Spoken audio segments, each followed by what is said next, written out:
หลังเลิกการเลิกงานมาอยากกินเมนูนี่ขนาดเปิดไปตั้งได้ก็มีแต่ใครจัดเมนูใครสกัมก่อนสวัสดีครับพ่อแม่พี่น้องทุกๆคนหลังเลิกการเลิกงานมานะครับเนาะบ้านซื้อวัตถุดิบมาอย่างหลายๆอย่างมาเรียบร้อยอยากเมนูนี่ขนาดเลยนะครับแต่วัตถุดิบของผมนี่นะแล้วมันก็มีหนักด้วยนะครับผมก็ไปใจตลาดมาเรียบร้อยผมซื้อไข่มาเซ็ตผมก็แบ่งไข่มาให้กินแผงหนึ่งโอ้โหว่าจะอยากเมนูอย่างกินทอดต้มกับมันเรียบร้อยแล้วมาล้องอย่างน้ำพริกผ่องนะครับนั่นสามมันจะเอาไข่ไปต้มเรียบร้อยผมมาถึงนาทีมาคั่วพริกกันก่อนเลยนะคือประมาณนี้ดำๆเรียบร้อยเขาก็ไปล้างพร้อมสะอาดกันก่อนจากนั้นผมจะมาซอยต้นหอมผักชีไว้รอเลยนะครับนี่ผมก็มาฝากนะครับเป็นไข่แฟดอีนะเปิ้นว่าไข่แฟดจะได้แหมหม้อผมก็ยังงงเหมือนกันนะครับว่าไข่ตั้งไหนมันมีไข่แดง2แกนอีนะตั้งไหนนี่มันจะมี2ลูก2ฟอง2แกนเลยบัดเจี๋ยนะครับมันจะมีได้จะได้อีนะไปคิดมากกับบัดเจี๋ยก็ลองแก้พอนะครับเนาะมีแต่นะครับเนาะไข่แดง2แกนนี่นะเกิดมานี่นะผมก็เคยหันนะครับไข่แดง2แกนแบบนี้แล้วก็มีทุกแกนเลยนะครับนี่ไข่ลูกใหญ่ขนาดเลยนะเป็นว่าลูกน้อยๆนะครับใหญ่กว่าไข่ไก่เหมือนกันนะครับไอ้บ่ป้อยาวพร้อมนะเป็นครั้งแรกในชีวิตเลยครับที่ผมเคยป้าแบบนี้แล้วก็เคยกินนี่จะป้าปีป้าน้องมาแย่น้ำพริกไข่จากนั้นผมจะเอาหอมแดงหอมขาวแล้วก็พริกที่เขาคั่วตะกี้ลงมาตำกันก่อนนะครับตำลงไปเรียบร้อยผมจะเอาไข่ลงไปตำเลยวันนี้ผมจะตำเป็น5แกน5ฟองนะครับนั่นก็มาปรุงรสชาติทีเดียวเลยเนาะอะไรที่ผมใส่ลงไปนี่นะก็เป็นชูรสราคาไปได้ก็คือหน้าปลา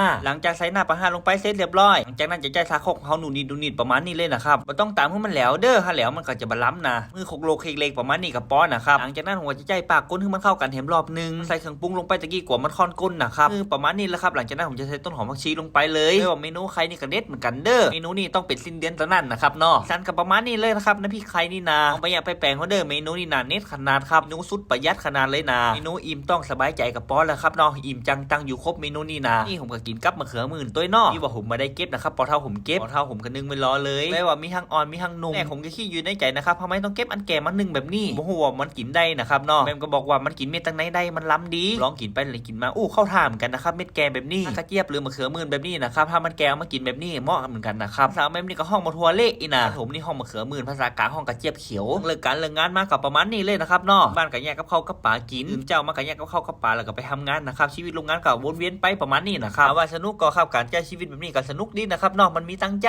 กว่าบ่มีงานทำครับเตะฝุ่นเป็นวันๆนี่ก็บ่ทายเหมือนกันนะครับเนาะวันนี้ผมทำงานนี่โคตรสบายใจเลยนะครับใครจะพิษหัวจะทะเลาะกันนี่ผมบ่ฮู้เรื่องอย่างกับเขาเลยนะครับเนาะผมก้มหน้าก้มตาทำงานอย่างเดียวจะนินทาจะว่าอย่างกระจ่างบ่สนใจนะครับเนาะวันนี้ผมมีความสุขขนาดเลยครับผมเปลี่ยนแมสเซจและความคิดตัวเก่านี่นะเอาความคิดคนอื่นมาเปรียบเทียบกับบ่ต้องเอาชีวิตของเฮาไปเปรียบเทียบกับคนอื่นไอ้นี่ครับชีวิตของเฮาก็มีความสุขแล้วสุขที่แท้จริงก็คือตัวผมเลยนะครับคือการได้ฟังธรรมะนะครับคัดกิเลสคัดใจของผมหลายๆอย่างเลยน้องหลายๆคนอาจจะงงนะครับเค้นยังหนุ่มยังแน่นเนี่ยมาฟังธรรมะแล้วโอ้จะได้นะครับนอกกับมันชอบไปแล้วนะครับเนี่ยคือผมเปลี่ยนนิสัยและดับกิเลสอย่างหลายๆอย่างในใจผมแล้วชีวิตคนเฮามันอยู่กับความตุ้ยตลอดเวลานะครับคนบ้านผมมีนะอายุ40ปลายจากโลกนี้ไปแล้วนะครับแล้วครับคนเฮาต้องจำเป็นต้องแก่นะครับถึงจะตุ้ยชีวิตคนเฮาอยู่กับความตุ้ยตลอดเวลานะครับนี่แหละครับน้องผมก็เลยเลือกที่มีธรรมะอยู่ในใจนะโอ้โหวันไหนวันนึงนะครับน้องผมขับรถไปทำงานนี่นะผมอาจจะไม่ได้กลับมาบ้านกันได้ผมก็เตรียมตัวกับความตุ้ยตลอดเวลานะครับหัวก็กับหัวอยู่นะครับน้องมันถึงเวลาแล้วมันก็ต้องไปมันก็ครับสิ่งทุกอย่างนะผมจะทิ้งไปบนนี่ทุกอย่างเลยนะครับบนที่ยังเป็นสารต่อเลยนะสำหรับตัวผมนี่นะ